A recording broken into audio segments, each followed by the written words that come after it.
Welcome, in front of me is an ASUS ROG Phone 5, and today I'll show you a couple of tweaks and tricks you can do on this phone.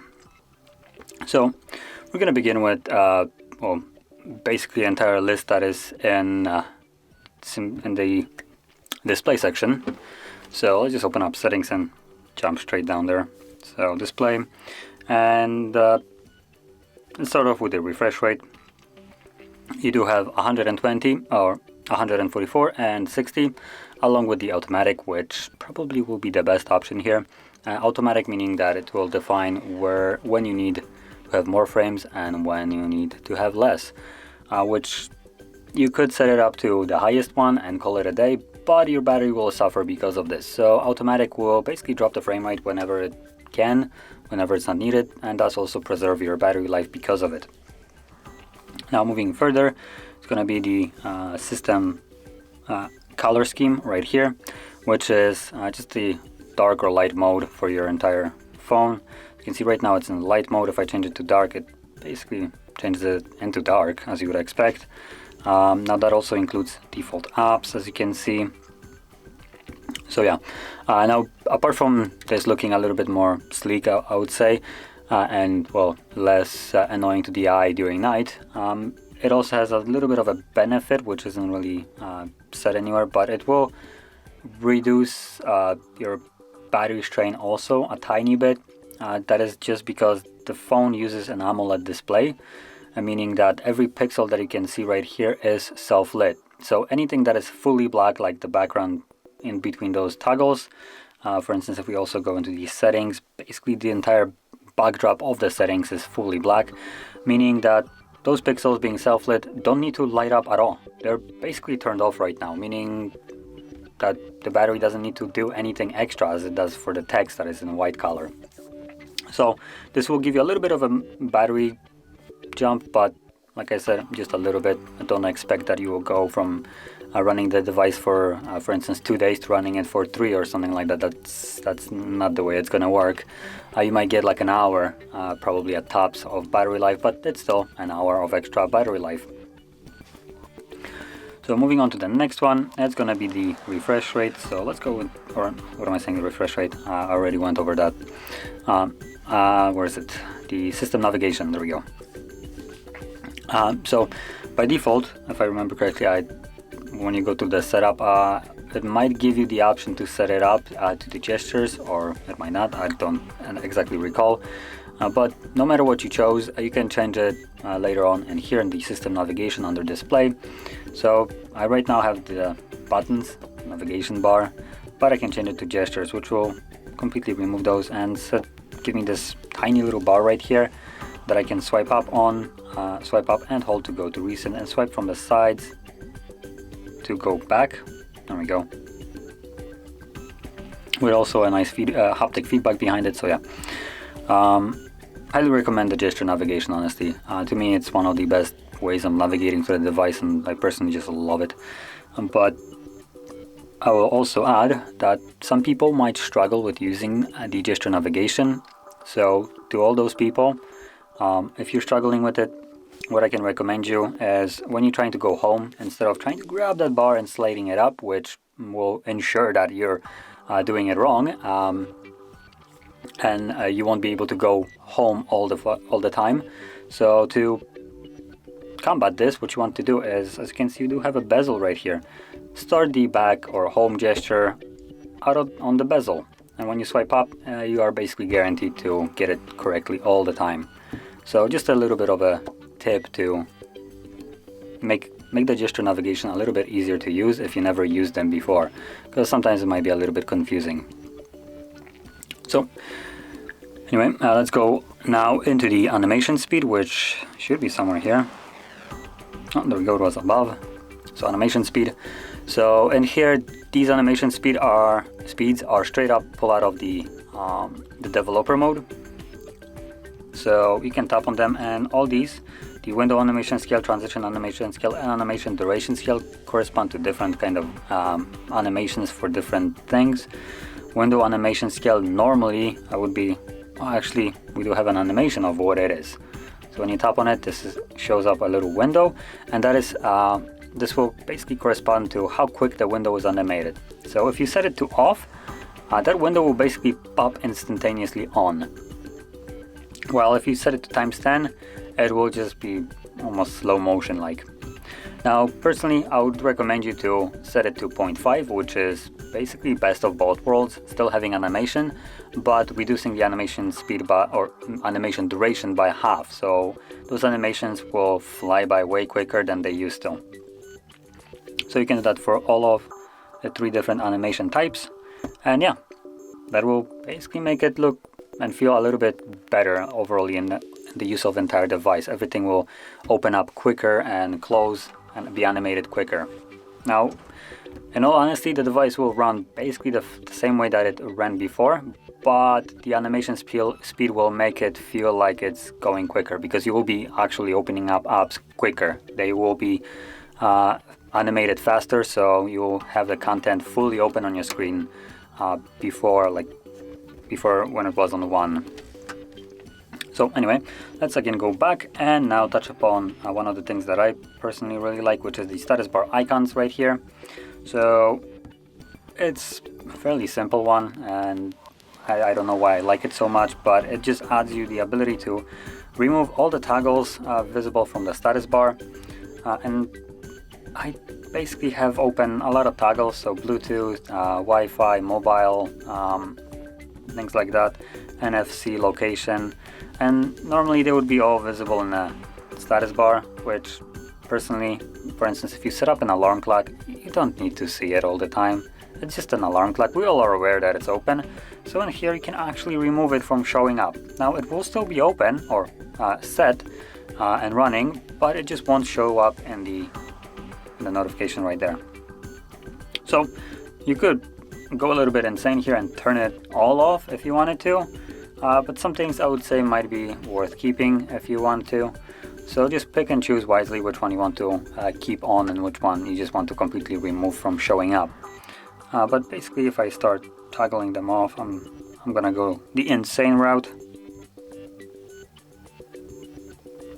And there we go. And as you can see, the only thing that I have left in the taskbar right now is just 2 notifications. The notifications are gonna show up always, unless you interact with them and remove them. So that's why there's 2 gear icons. That's because one is for the finishing up the setup, and one is for finishing up search engine. Oh well, whatever. But yeah, both of them are system related as a notification, and you can't really remove notifications like that. But yeah, other than that, as you can see, you can even remove clocks and battery if you don't want it, although I'll probably keep both of those just because they are useful in my opinion. So yeah, so it helps you out clean up your display. As you can see, it looks way better than it did before. Now moving on to the next option, it's going to be the air triggers, and we're finally moving out of the display section. So let's go back into the settings, but this time around we're going to go into advanced. So scroll down into advanced, there we go, and we have the air triggers. You can enable them, and when you tap on it, it will show you up. We do have these triggers right on the top and the bottom of the bezel. That is primarily used for gaming.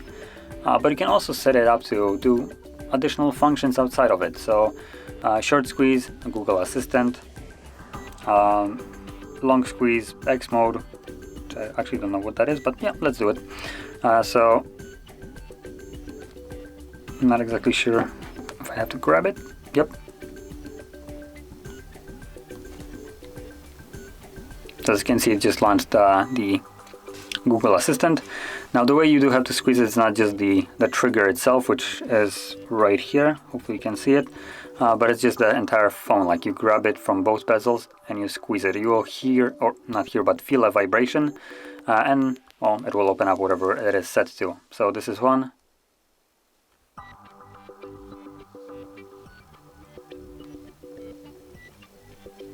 Guess it's not really launching X mode, whatever that is.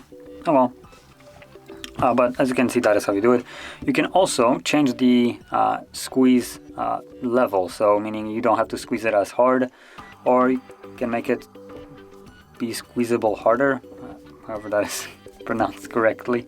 So as you can see now, I set it to 2 instead of 6, so I can just kind of like gently do it and it will launch it, which is a really nice option. You can basically change the levels of how hard you need to basically press these gestures, or however you want to classify this as.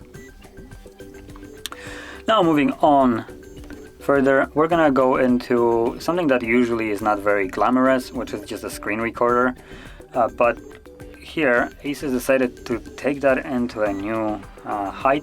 And yeah, let's just find the screen recorder toggle, which is somewhere. Oh, there we go, right here. So once you find it, you can hold it, and this will take you to the settings. And as you can see in here, we do have typical options, as you probably are used to, so orientations, frame rates and stuff like that, whatever, right?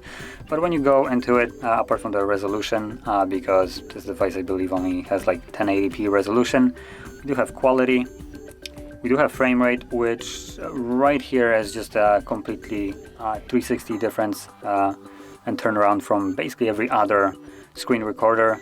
It supports 120 Hz of 120 frames, meaning that this right here, the screen recorder right here, I believe is the best one I have ever seen. It will produce the smoothest footage you can possibly imagine from a phone, because every other phone I believe records, at least at the moment of recording this that I've tested, every phone that I have tested this with only supported 60, and that was the best. Some devices didn't even go to 60 but just stopped at 30. So as you can see, this is just significantly above everything else. Now you also have the option to change the recording storage, although I'm not exactly sure why, because this doesn't have an SD slot. I guess you could plug in an external storage and save it to it, but that's just a little bit annoying in my opinion and cumbersome. But hey, it's actually nice that it's here. Just yeah. We have also recording audio, which nothing really here additionally screams quality, but just the frame rate and the option for you to record at 120 odds, well, basically blows away any kind of other competition in terms of recording the on-screen, whatever is on screen. So yeah. Now moving on to the another option, which is as well not very glamorous in majority of the devices, but in here it just ASUS decided to take it into however they can. So it is the battery. Now I know that's saying that probably makes you be really confused how the battery can be a decent tweak or whatever, but once I open it up, go to the system mode, and you see this advanced option. Now let's be honest, most of the time when you see advanced on a phone, it's not, but in here yeah, you do have things like thermal limits, CPU performance, GPU performance, RAM performance, and so on. As you can see, this literally allows you to tweak how the device runs on a temperature and, well, the overclocking performance of it, which is honestly one of the most ridiculous things I have seen on a phone. I can virtually overclock this device in the battery section, which it sounds kind of nuts, but if someone wants it, it's here, and it is really nice. It's very detailed, as you can see what you can do. Now, I would probably like to see more of a number scale rather than thermal limits, low, medium, high, because I have no clue what low, medium, or high is, or CPU performance, low, medium, high. I know what the CPU performance should be here in terms of gigahertz, so I would like to see just actual numbers, just so I would know exactly what I'm changing and how far I'm changing it. But apart from that gripe that I have with it, as you can see, this is way better than any other phone I have seen on the market. You can change the 5 gigahertz antennas, refresh rates. This basically acts as a power saving mode in a way, but you can basically set it up to be also an overclocking mode if you wanted to. So yeah. And moving on to the last option, it's just going to be the simple app right here, the armor crate, which isn't necessarily the best name for it, I would say. It makes me feel like it's a cheesy microtransaction option right here. But yeah, in here I can launch games from this. It will show you, well, most of the time, majority of the games that you already have installed. If you can't see them, you can simply add them on by checking them on from here. But outside of that, you being able to add them on and launch them from here. You can also launch them from the home screen, I know, but the benefit right here is you can apply additional settings to the app. So notification restrictions, boosts in your performance of the device, and just how it overall allows you to run the game, which is something that I would consider really nice. And also, if I remember correctly, if you launch any game from here, it does give you the access to this little thing. So if I move it to the side, as you can see, the game doesn't really matter. It just matters that you launch it through here. And as you can see, you have the game engine, and in here you have all the things that are already set, so we can quickly toggle things on and off, get a really detailed overview of how the device is performing in terms of thermals, frame rates, stuff like that. So right now we're running at 30 frames. Device is at 35 Celsius. We are at 845 megahertz on CPU, I believe. And yeah, apart from that, as I said, we have the no calling, so I can disable people from being able to call me. I can change the refresh rate from the high one from 120 or 144 to 60 as an example, even though it looks like right now it's running at 30. So let me see if I can change it. Nope, not what I want. I will be honest, I don't really play this, so I have no idea how to access settings in here.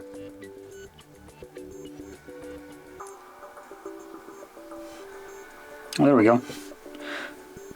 So yeah, it looks like it's by default set to 30, that's why it's showing us right here 30. So apparently we cannot set it higher for some awkward reason.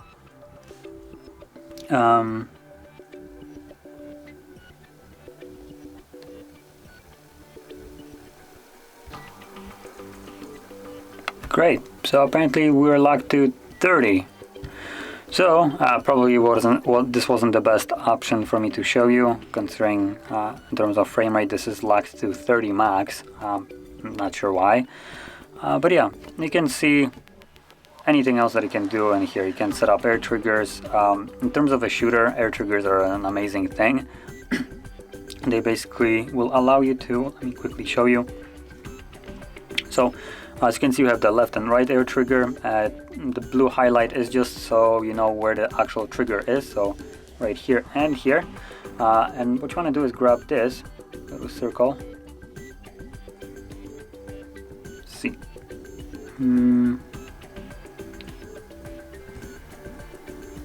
Nope, not what I wanted. There we go. So